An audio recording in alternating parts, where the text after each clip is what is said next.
It's okay if I start, right? This set of ideas have sort of put together work that I've been doing over the last 10 years or so, and Kim and I, who's a graduating PhD student of mine, have put this together. We're going to sort of continue the same theme of trying to understand people's own psychology as driving these type of decisions.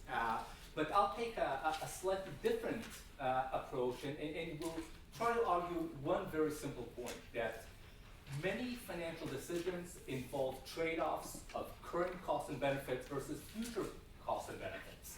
And one of the biggest hinders to good financial decision-making is people's inability to understand time as a dimension on which things occur and as a resource.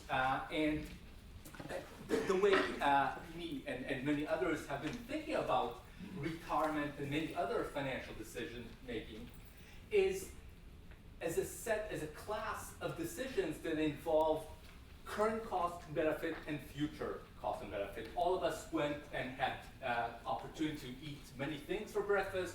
Some of us have picked the very yummy, great pastries, and some of us have picked the fruit. Now, one might enjoy the pastries more, but with time we sort of expand because of it, and has many long-term implications. Retirement has the very same features. Maybe I go to Costco over the weekend and I see this wonderful flat screen TV, and said, will I spend $2,000 on this TV, or will I put it in my kids' 529s? It's sort of a decision I really want to see, to have a better viewing experience in my home, but I really want my kids to go to college as well, right? So it's this trade-off, it's this tension that people have a very hard time dealing with. Oops, I don't know why it's jumping. So again, there is a great deal of research in both psychology and economics about this idea, and it's all being sort of backed on or sort of looked at compared to some normative theory where people have exponential discounting. But we know that people don't behave in a quote-unquote normative manner.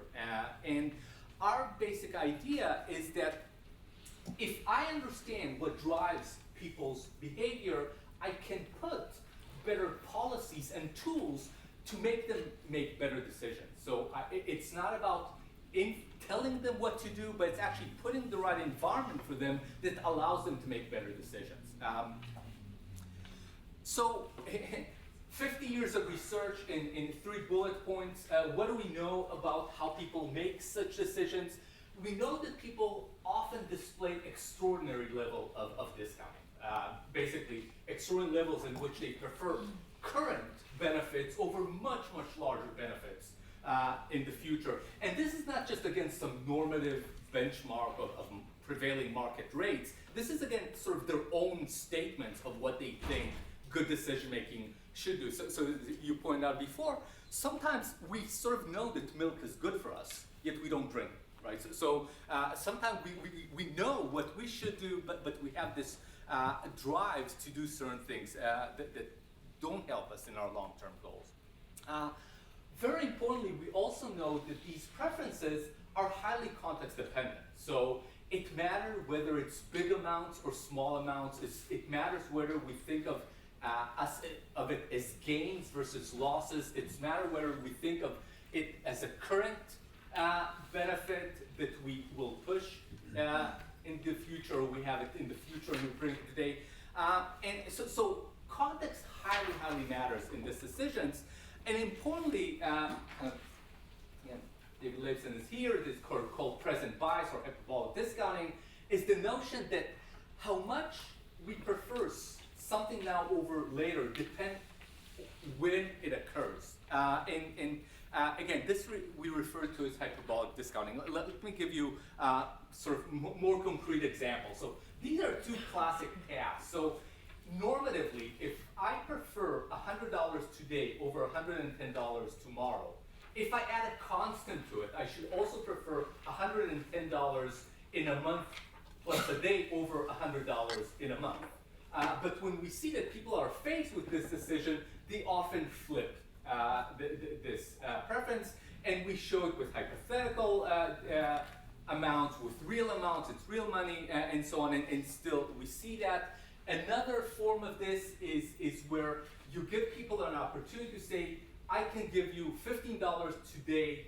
What will make you just indifferent between receiving $15 today and something else in the future? And then you manipulate the length in which it occurs, and we see that these, what's referred to as declining discount rates. There are lower and lower discount rates, annualized discount rates, as the length of the interval, of the duration, increases. And you might ask of why do we care? So what?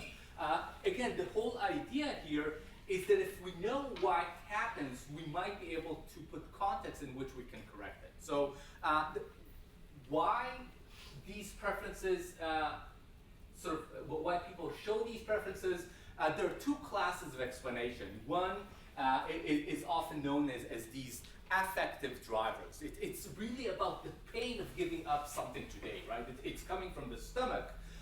What my work has mostly focused on are much colder, kind of less sexy explanations that are about our cognitive processes that change how we think of events now and how we think of events later.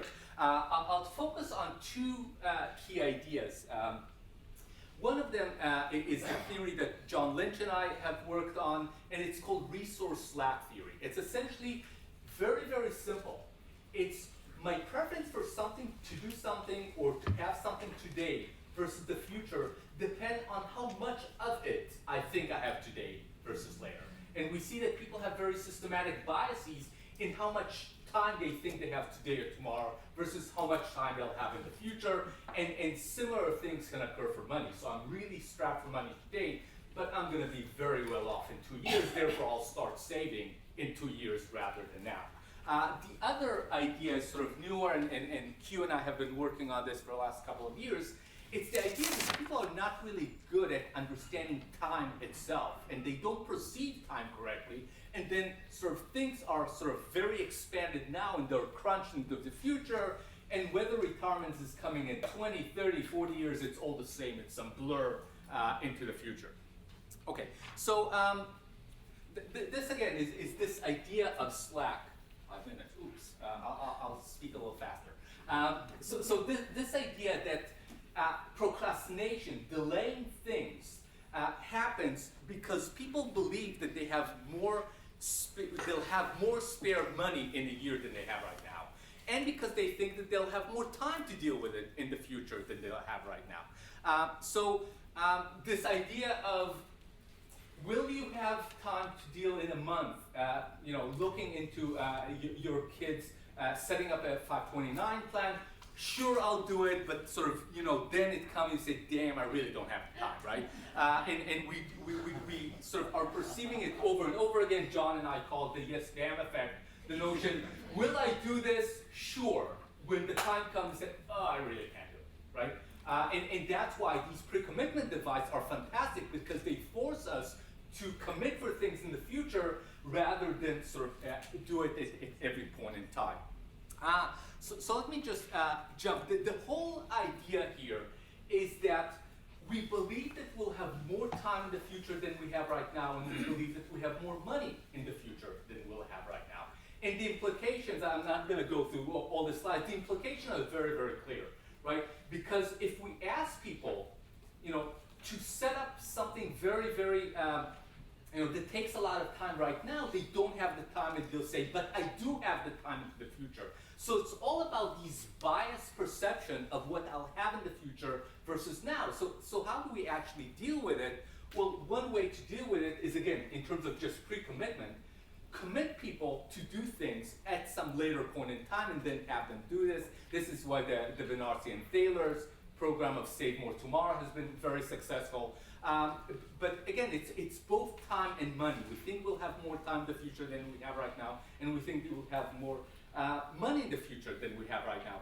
And I think in terms of the time, actually tying it to what sort of you pointed out, this tax date's fantastic. We already go through the hassle, and therefore just adding a little bit more hassle to the already big chunk of it is not as problematic as just doing it from zero. And I think that could be a very interesting way in which you tie people's extra effort at a point in time in which they have to do it anyway.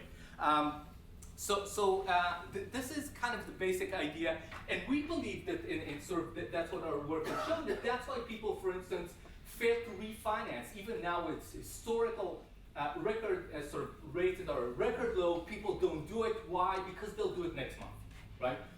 And they keep on doing it, and they keep on delaying it. Subprime lending. Why would these mortgages so attractive? Part of it is because I really don't have money right now. Give me something that I can afford. In 2 years, I'll refinance, I'll get a raise, everything will be rosy and fun, and I'll just deal with it later, right? And you see it over and over again. I don't have a lot of time, so let me jump into just mentioning one point, because Hugh and I are very, very excited about this idea, is that part of the way we help people make better decisions that involve dimensions of time is help them understand time itself better. And what we show in our data is that people don't perceive time linearly. So 2 years is not subjectively twice as long as 1 year. It's actually just a fraction, maybe 50% longer subjectively, and that alone can lead to what, again, I refer to as hyperbolic discounting. That alone can change behavior that will seem like impulsivity. And just to show you, this is actual data that Hugh and I have collected. So we see that people, the red line on the left shows that a curvature. People don't perceive time linearly. They actually have a nonlinear perception of time, which is consistent with 200 years of research in psychology on psychophysics. And on the left there, you see that because of that, the top gray line, you get what looks like a very beautiful hyperbolic discounting function.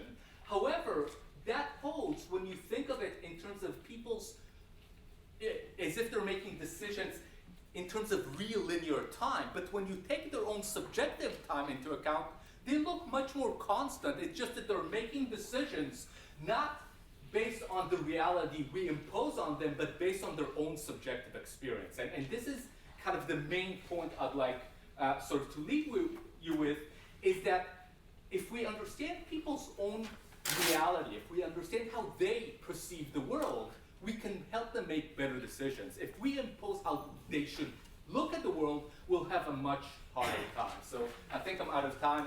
Thank you very much.